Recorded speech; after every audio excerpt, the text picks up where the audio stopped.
Hey, what's up, everybody? It's your boy Doc coming at y'all doing the second part of the video where I'm going to be talking about the performances and some of the fashions in this video. Now, I don't know if like the spirit of the Walmart trailer park crew came over my camera and knocked it down, or even the Illuminati.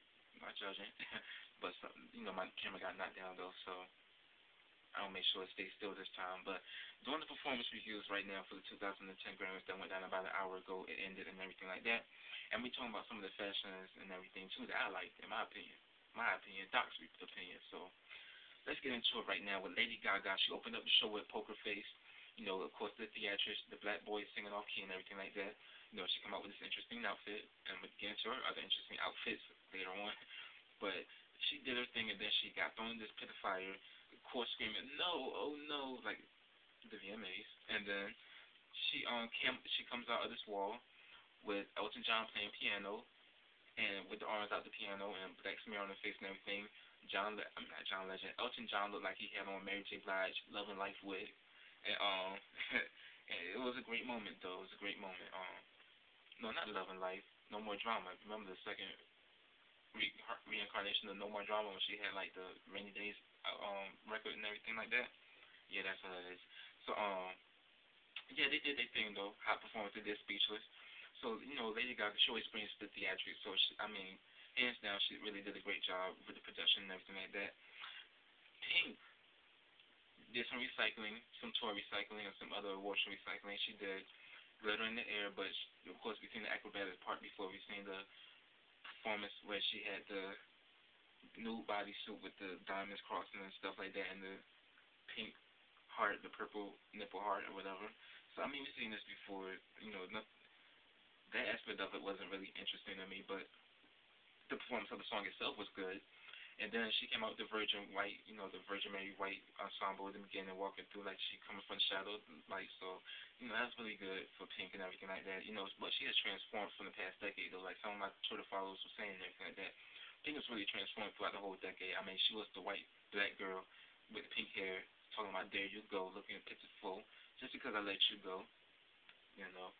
Had to recite that, shout to Candy Burris, but then she just from then to now, she really has a great transgression, so that's really good for Pink. Green Day and the cast of American Idiot from the Broadway play did 21 Guns, which is a very hot performance. Y'all know I got a little rock edge to me too. I like my little rock moments and everything, so that was really one of my favorite songs too. And Beyonce did If I Were a Boy and You Oughta Know. Now we've seen this performance before on tour, the I Am tour. But and I kept hearing that she was gonna do If I Were a Boy, and I was just hoping like, B, please don't do it. Like, we seen this with the BET Awards. Now I stuck up for you with the BET Awards performance with Ave Maria, and then like Single Ladies at the VMAs. I stuck up for you then, but I was like, this about to be Final Strawberry. If you do another song, and we seen it on the tour before, the same performance, I'm gonna have to. I don't know, but she had a whole SWAT of armies with her. I was like, oh, maybe she about to do an upbeat joint. Then the dress was looking real tight too. But she went ahead and did If I Were a Boy. But this time the performance was, every Beyonce performance is great and everything. But this time, my expectations went out the window at the end of the day. Like I thought it was going to be another recycled version of the tour. The tour rendition that she does. Of course, she did Alanis Morissette, You Oughta Know in the mix as well. But this time, it was more energized. It was on point. It was hot. It was fire. One of the best of the night. One of the highlights for me. So that's really good that B went ahead and did that at the end of the day because it was good. Like we can't always see Single Ladies all the time. And Halo, Beyonce just wanted to kill it. So she couldn't just do it with Halo just standing still. So If I Were a Boy, it's that next step song to do. So she really did her thing with that. David Foster, Mary J. Blige, and Andrea Bocelli did Bridge Over Troubled Water. Now, when I saw the performance on Oprah, I was like, a great performance. So seeing it at the Grammys was even better, great too. So they really did their thing with that one. And of course, Mary always brings it. Drake, Eminem, Lil Wayne, and Travis Barker did Drop the World and Forever. Now, this is the most censored most censored Grammy performance I've seen thus far. Like award shows, producers, booking agents, before you book Lil Wayne at any award show, make sure you listen to his records beforehand so that when it comes time to censoring in the control room, because it's only like a 3 or 5 second delay. Make sure you listen to the record so you know when to hit mute, hit the censor button, because basically that whole first set, first few minutes of that performance was muted because of Lil Wayne.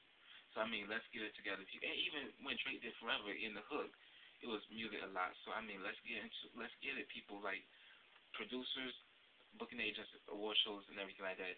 Listen to your songs beforehand, because majority of the producers in the back are white, so they haven't listened to some of these songs. But I mean, do your homework beforehand, please. All this mute is just getting tired now. So that was that. And Travis Barker did his thing too. Eminem did his thing too. Hot performance for what it was, especially for Drake coming out the gate first time just off of a mixtape. He doesn't even have an album out yet. There's not even no release date yet, and it's supposed to come out in March. But he did his thing though, and also just the fact that he was nominated this year for just off of a So Far Gone mixtape, that's good.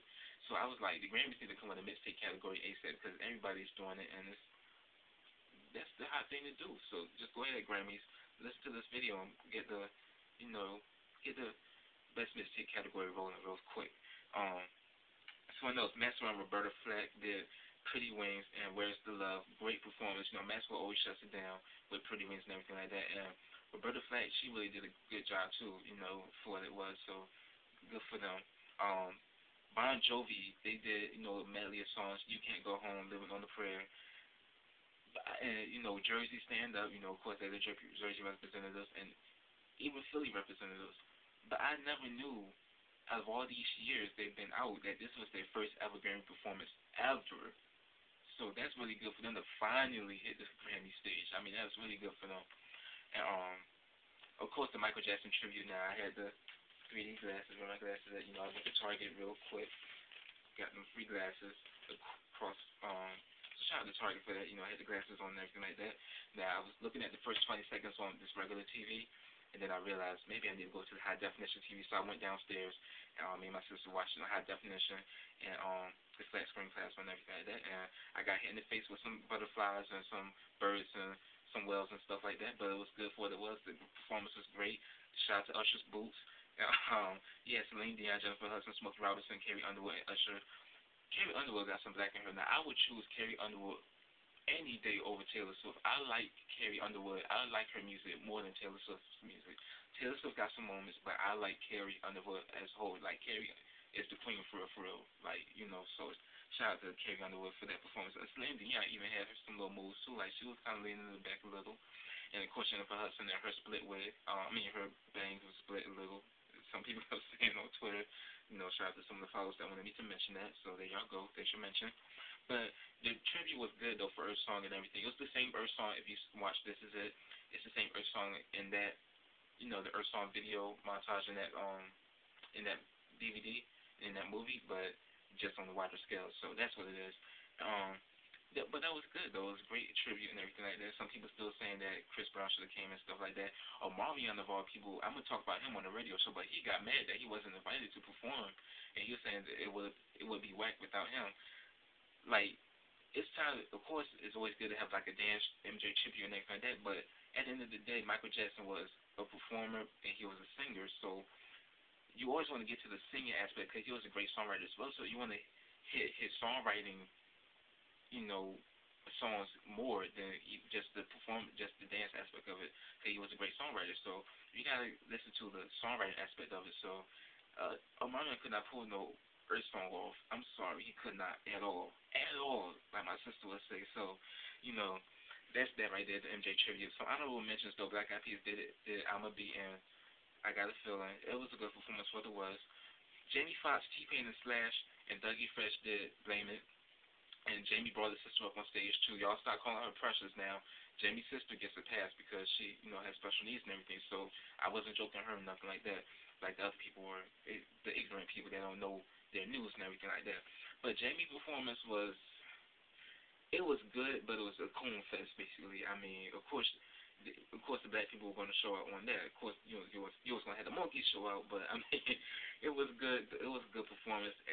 I think Dougie Fresh and Slash saved the performance in my opinion, but it was still good though.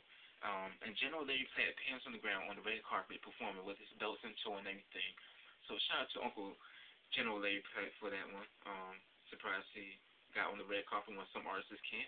And I'm still trying to figure out why some artists were on the red carpet, like Twista, Ashanti. You might as well just let the whole LA homeless community come on the red carpet for that. So, let me check my time real quick. Alright, that's in this video, though. I'm going to talk about the fashion stuff in a little bit, but y'all stick around, though.